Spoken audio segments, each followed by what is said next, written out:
Working on the Kenworth today. So we've got a Hypertherm PowerMax 65 sink, which I'm pretty excited about because it's got a really good deal on it, and it's going to live in this truck.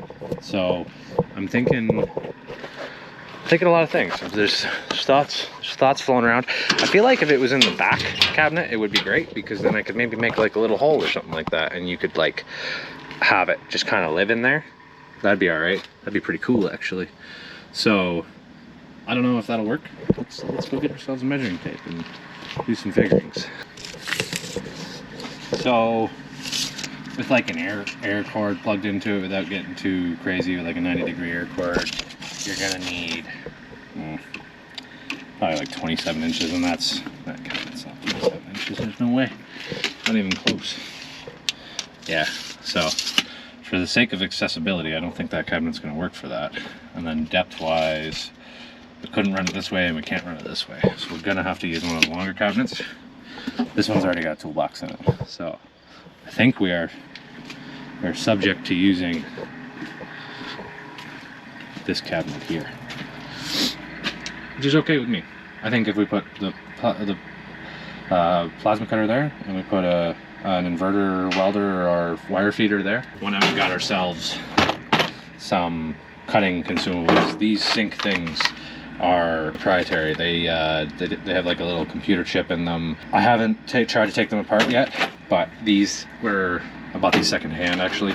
They are like 75 bucks a tip, which sucks, but hopefully they last a really long time. And if they don't, after they fall apart, I'm gonna take them apart and see if I can put new tips and consumables inside of them, because I'm not paying 75 bucks a pop. Anyways, yeah, I'm just gonna live up there.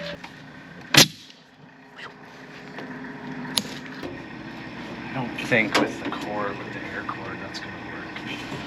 It's just too small. Like maybe if you modified it, like drilled a hole in the box or something, but then the snow and stuff might get in. So let's not do that. We'll probably go that way, because plug it over there, like that, and then have our cords and stuff still accessible. And I'm thinking of having like a MIG welder or something here too as well. But I put a new floor in this thing when we were working on it originally to sell it, but I just like spray painted it and it's dirty and stuff. So I'm thinking that I'll probably put like a rubbing mat or something down here before I get started on that. So let's go get some air and blow this thing out, and then we'll get like a liner or something. I'll go see what I got.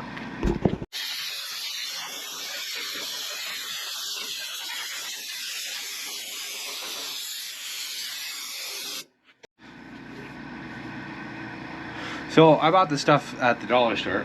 Bought this stuff. It's called anti-slip shelf liner. It's made by Duramax. It was $4 for four feet of it. 4 feet of it. So I thought it would be nice for inside of the cabinets or whatever.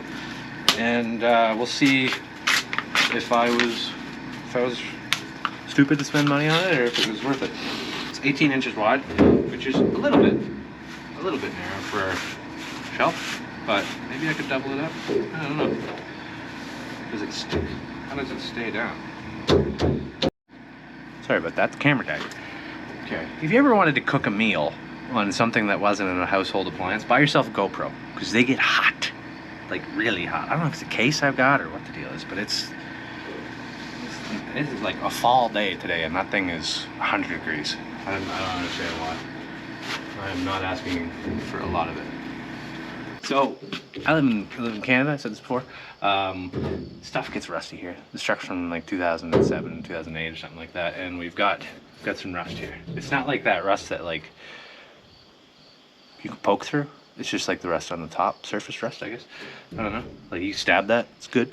I don't really like how it looks though. So, I think before I put this liner in, I'm probably just gonna give it a little wire wheel, and then we'll hit her with a little bit of white spray paint. Just not trying to rebuild on it, just trying to make it look a little bit better.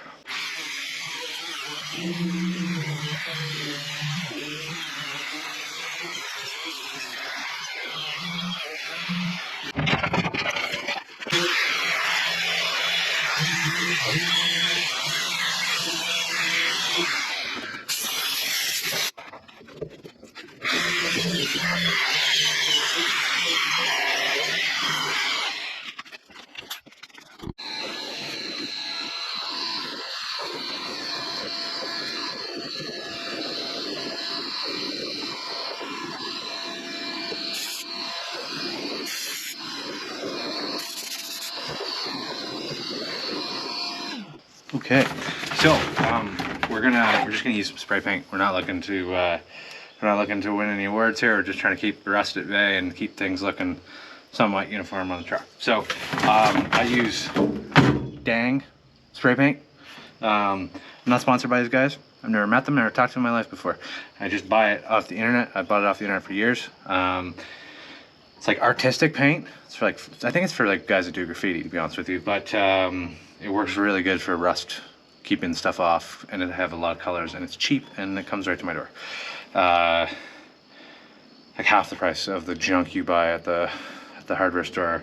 And this is a high flow can, so you get a big Y spray pattern, and you can buy all kinds of tips for them and stuff to get small spray patterns, big patterns, all that kind of stuff.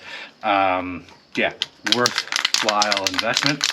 I buy the stuff by the case. You can buy it by the can. But black, white, silver, all that kind of stuff, every color, all the yellows and oranges for Hitachis and John Deeres and all that kind of stuff. They're not that color, like they're not called that color, but you'll find it. Just buy them all and just see what you like. So they're not very much money at all. I think Bombing Science sells that. Kind of scary name, graffiti thing. But yeah, spray some paint here.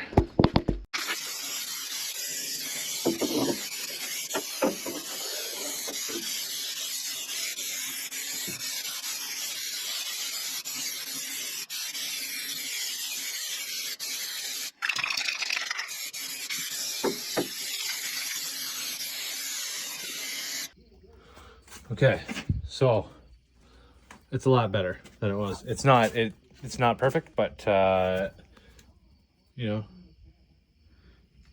you really can't even see a whole lot. There's a little spot there kind of thing, but like it's not too bad. So our next thing is going to be this matte stuff. So it's like $4 for 4 feet of it, and this cabinet's just a little bit over 4 feet. So yeah, it doesn't quite come up to here. And I'm wondering if I should double it up, or do I not really care that much? I probably don't really care that much, to be honest with you. The thing's gonna sit on it down here. I can't even tell from here visually, so it doesn't bother me.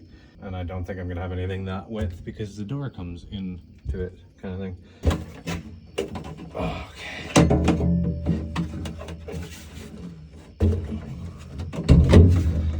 There you go.